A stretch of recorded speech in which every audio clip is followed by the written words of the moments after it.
Anchor person منصور اعظم قاضی ہمارے ساتھ موجود ہیں، ان سے بات کریں گے۔ قاضی صاحب، ایک طرف رحمت للعالمین اتھارٹی کا نام اور دوسری طرف جن صاحب کا نام سامنے آ رہا ہے، ان کے بارے میں اس طرح کی باتیں سامنے آنی کیسے دیکھ رہے ہیں آپ؟ جی تھینک یو ویری مچ معظم۔ سب سے پہلے میں یہ بتاؤں، دیکھیں ہم سرکاری طور پہ ایک مسلمان ملک ہیں۔ آرٹیکل 2 آف دا کانسٹیٹیوشن بھی کہتا ہے، وہ میرے خیال میں ہمیں اپنے آپ میں روز نئی اتھارٹیز بنانے کی نمبر 1 ضرورت ہی نہیں ہے۔ آپ نے شریعت، فیڈرل شریعت کورٹ ایک موسٹ ریسپیکٹیبل ادارہ ہے، آپ اس کے اندر اسلامک آئیڈیالوجی کونسل کی اگر میں بات کروں، یہ ان کی رسپانسبلٹیز ہیں، لیکن آپ نے، اور اس کی جو کاسٹ ہے وہ صرف اور صرف قومی خزانے پہ پڑنی ہے، اس کی کاسٹ اور کہیں پر نہیں پڑنی، لیکن نیور دی لیس آپ نے بنایا ہے۔ اس کے بعد آپ نے ڈاکٹر اعجاز اکرم صاحب کو ادھر لگا دیا ہے، یہ لمز میں تھے، میں اب وہ اتنی پریسائز ورڈنگز نہیں استعمال کرنا چاہوں گا، but he was a dubious character individual, اور میرے خیال میں ان سب کو پتا ہے کہ ڈوبیس کریکٹر کا مطلب کیا ہوتا ہے، جس کی وجہ سے ان کا ایگزٹ ہوا تھا لمز سے۔ آگے آ جائے جی، ہراسمنٹ کے کیسز تھے ان کے، وہ بھی ہم سب کو پتا ہے۔ اس کے بعد یہ این ڈی یو میں گئے، نیشنل ڈیفنس یونیورسٹی میں، وہاں پر بھی جو ان کا ریپوٹیشن ہے وہ کسی سے بھی چیک کی جا سکتی ہے۔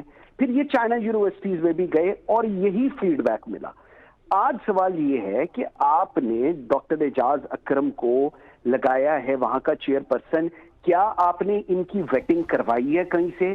آپ کے پاس دنیا کی پریمیئر انٹیلیجنس ایجنسیز ہے، آپ نے کیا ان سے ویٹنگ کروائی؟ جواب ہے نہیں۔ آپ نے کسی سے فیڈ بیک لیا؟ جواب ہے نہیں۔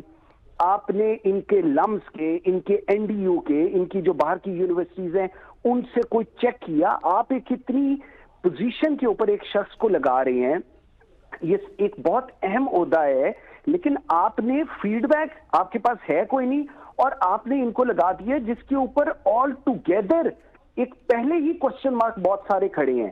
آپ کیا چاہتے ہیں کہ رحمت للعالمین جو آپ نے یہ پوری چیز بنایا ہے اتھارٹی، اس کا چیئر پرسن ایک ایسا شخص ہو جو ڈوبیس کریکٹر کا ہو؟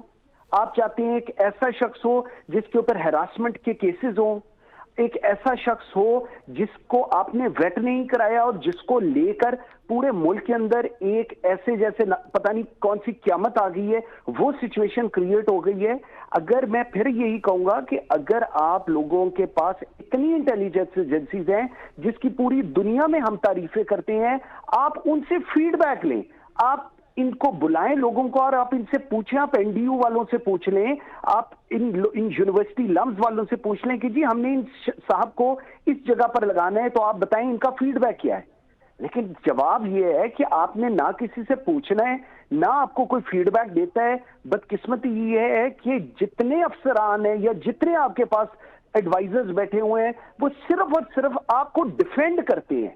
او بھائی، ڈیفینڈ کرنے سے ملک نے نہیں چلنا، جب تک آپ کو یہ نہیں right person on the right job کا جو کانسیپٹ ہے معظم، اگر وہ پاکستان تحریک انصاف اور عمران خان صاحب نہیں سمجھیں گے تو ملک نہیں ٹھیک چلے گا، اور یہ اس کا خمیازہ ہے۔ ایک اور خمیازہ، ابھی ایک خمیازہ کل ہم نے بھگتا تھا آئی جی اسلام آباد کی شکل میں، اور یہ ایک دوسرا خمیازہ ہے جو آج ہم بھگتیں گے، جس کا پورا ریبٹل جو ہے وہ سوشل میڈیا سے اس وقت پرائم منسٹر عمران خان کو اور حکومت پاکستان کو جا رہا ہے۔ جی